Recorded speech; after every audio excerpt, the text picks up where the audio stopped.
Hello, I'm Richard Ridge for Broadway World. Up next at MCC Theater is The White Chip, the autobiographical comedy by writer, playwright, and activist Sean Daniels. And I dropped by the theater to catch up with the show's 3 stars, Joe Tapper, Crystal Dickinson, and Jason Tam. Well, I am thrilled to be sitting with all of you here at MCC. You're getting ready to open The White Chip. All right, I'm going to start with you, Joe. Okay. First of all, how did this play come about for you? This play came to me. I had a dear friend named Christopher Oscar Pena, who's a great playwright, and he sent me the play and said, because he had some, he's really close friends with the playwright, and he knew that they were kind of dipping their toe in the idea of having a recovering alcoholic play the lead role, which I am. I'm very kind of out loud about that. And I was like, great, I'll read it. And I read it in one afternoon. I asked my wife, I said, hey, can you watch our son for a couple hours so I can get through this? And I just poured through it.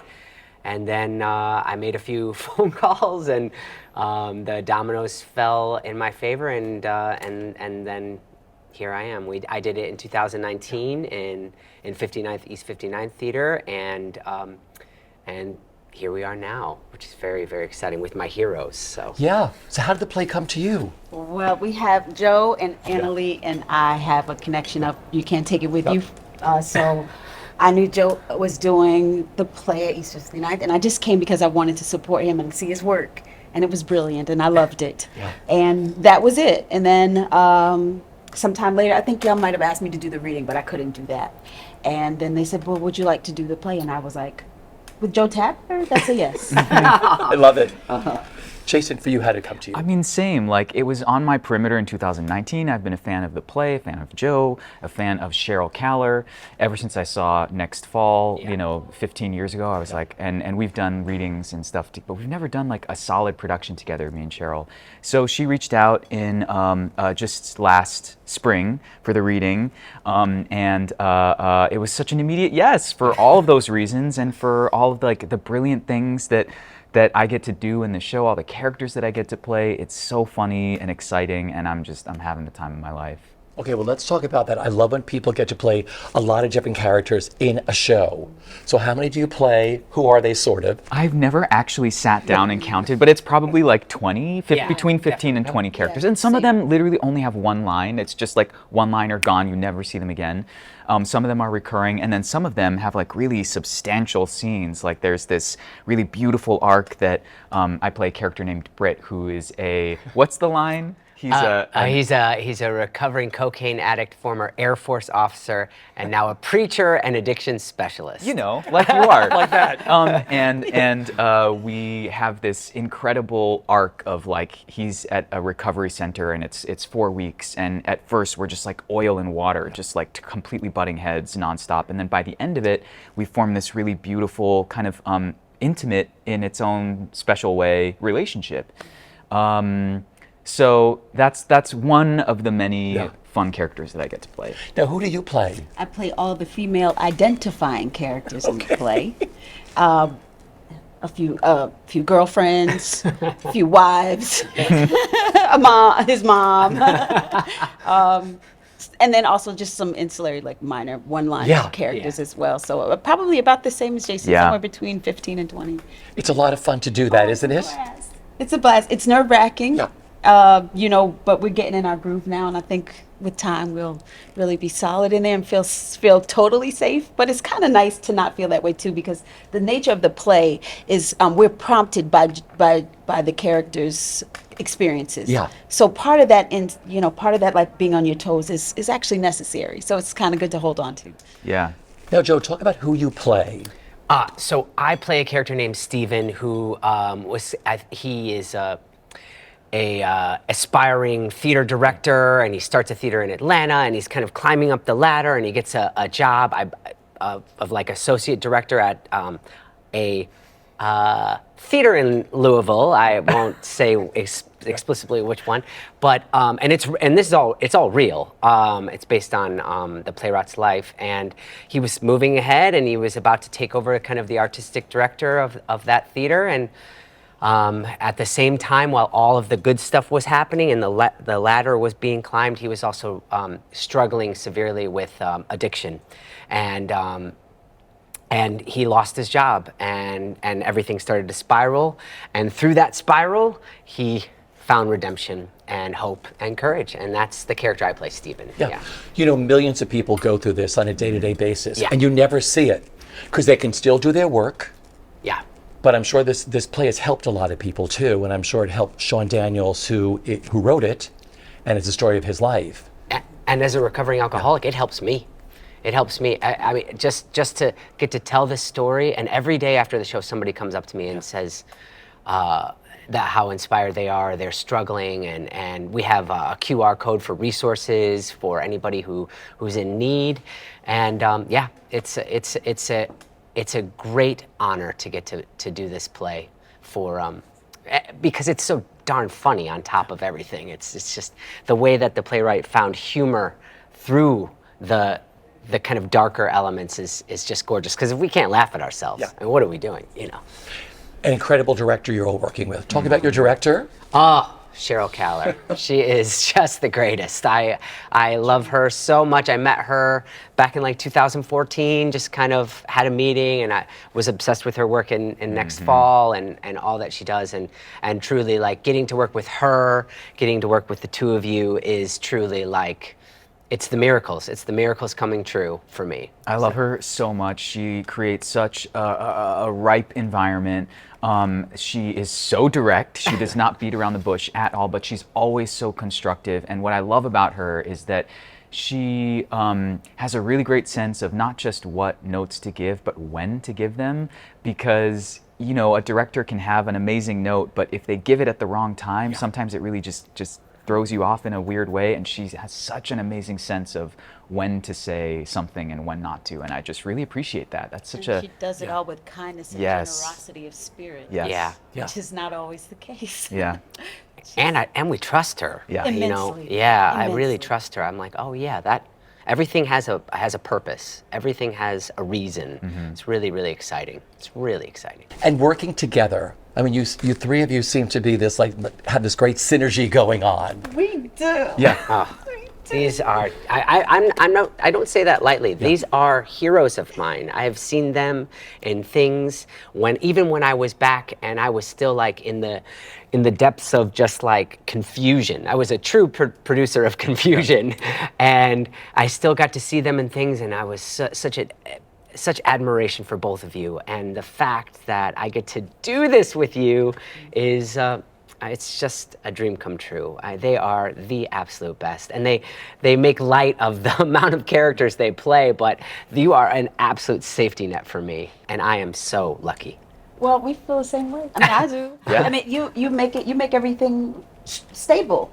You're our anchor, and I hadn't met Jason before, but one of my great pleasures is watching you both. Like we never leave the stage, right? So we're always on stage, and we have to be ever present, even if we're not in. We have to still be in the scene, and it is a joy to be in the scene with y'all. Even when I'm just sitting there, it's just a delight every day, every completely moment. agree. Yeah, the work that's happening, what Joe is doing, it's a marathon. It's an absolute marathon. The storytelling that he's doing, the pitch, the ascendancy,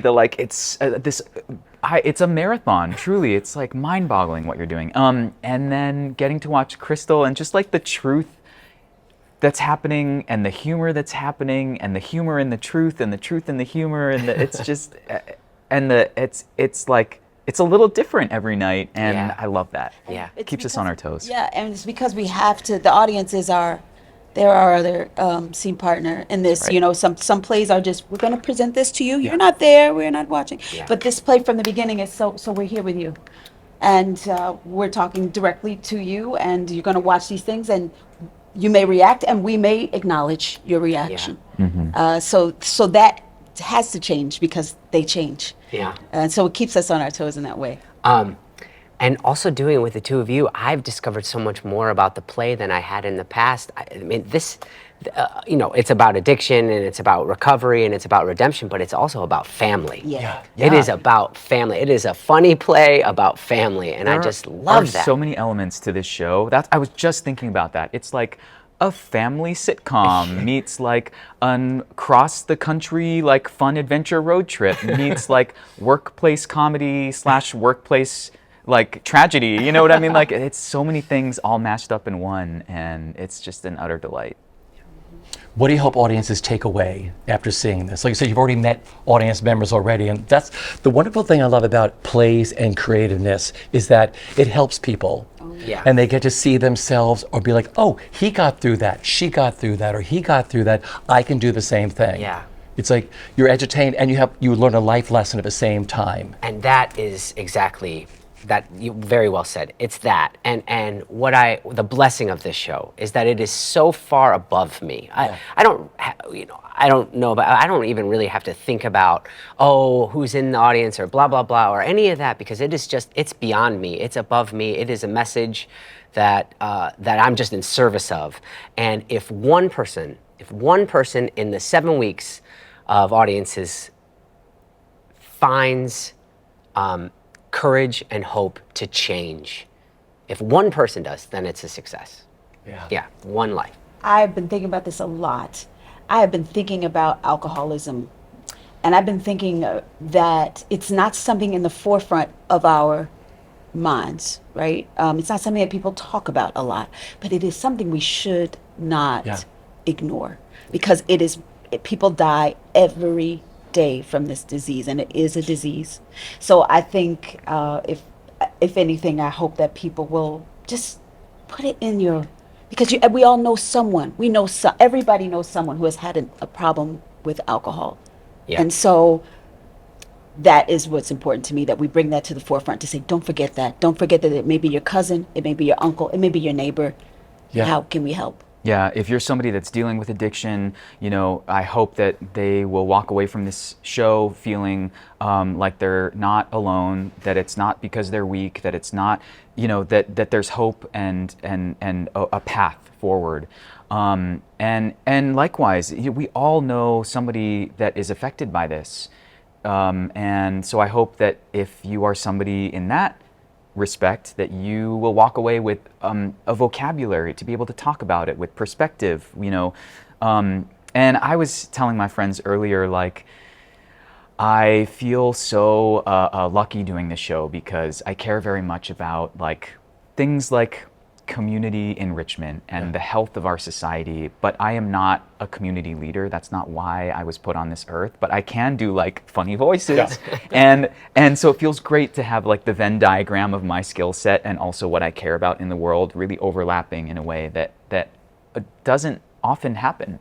And I would say that it's not just a play for the people who are struggling with addiction, but it helps the people who support those people to understand what that journey is and what it could be like and what those people might be going through and how we can support their effort, right? And how many years have you stopped? I have 11 plus years. I'm 5. I stopped drinking. I loved wine. So just so you know, I stopped 5 years ago. Congrats. Well, I always thought I was always competing with like the younger kids and coming up in this business. And we had early mornings to do all this stuff. You go to an open night party, have a few glasses of wine. You have to go to bed and be up at 8 o'clock. I said Such to a huge myself, part of our business. I'm just done with it. And I did it like that.